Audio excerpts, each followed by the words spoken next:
Des entreprises qui ratissent large pour obtenir des fonds. Des investisseurs qui ne prêtent pas leur argent à n'importe qui. Avec le crowdfunding, les Wallons se donnent les moyens de lancer leur boîte. Avoir comme ça des centaines de personnes qui investissent, c'est l'argent le plus intelligent possible. Une personne de notre entourage familial croit en nous. C'est un magnifique adjuvant moral. L'idée est vraiment de donner du sens à son investissement en l'investissant dans une entreprise qui est proche et dont on comprend l'activité. C'est vraiment une capacité de financement qui est accompagnée par une diversité de compétences et de motivation qui est presque infinie. Bienvenue à la ferme Courtaubois en Guyane. Ce site est à vendre, mais vu le budget, ce sont des centaines de coopérateurs qui s'apprêtent à le racheter. Ici derrière moi, on imagine une école.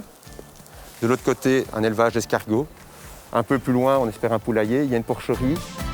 Aujourd'hui, visite guidée, avec notamment des meuniers flamands bien intéressés de s'installer ici.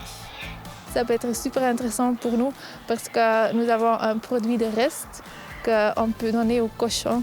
Et aussi, s'ils veulent ici faire une boulangerie, c'est génial pour nous. Une ferme coopérative, on voit vraiment ça comme étant le dénominateur commun de plein de motivations qui vont de sauver une ferme, maintenir l'activité dans une ferme, créer de la biodiversité sur 10 hectares, créer du dynamisme dans les campagnes, favoriser, faciliter l'entrepreneuriat.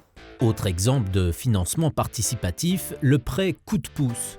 L'asso Alfine veut favoriser ainsi les investissements de particuliers. Il bénéficie d'un crédit d'impôt de 4% et d'1,75% d'intérêt venant de l'entreprise. Cela fait près de 6% de rendement au total, un record en cette période de taux bas. Pas étonnant qu'il séduise autant les prêteurs que les emprunteurs. Direction l'entreprise Separtech à Fleurus, créée par 3 anciens collègues, l'idée est de fabriquer des séparateurs industriels utilisés par exemple dans l'aéronautique, mais aussi dans certaines chocolateries. Du jour au lendemain, il a fallu acheter les machines et former un stock. On voulait en tout cas avoir un panel de possibilités, le prêt coup de pouce offrant l'avantage de ne pas devoir directement rembourser ses fonds et vous permettre d'avoir des liquidités. Dans notre cas, c'est plutôt la famille qui s'est effectivement portée garante. Et donc j'ai eu l'occasion de présenter le projet. Mon beau-père était effectivement emballé. Il a pu prêter une somme de 10 000 €. L'objectif du prêt coup de pouce, c'est de mobiliser l'épargne privée afin de financer l'économie et de permettre à des particuliers d'investir des fonds dans l'économie réelle.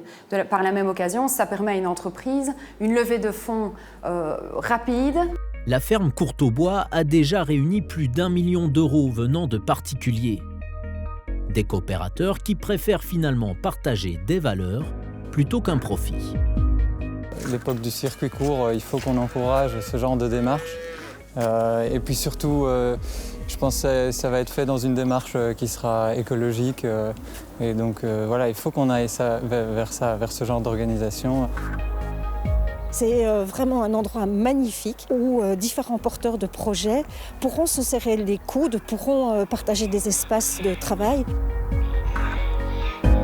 L'esprit qui anime cette coopérative est un esprit avec des valeurs fondamentales auxquelles on adhère complètement. Pour nous, c'est aussi essentiel.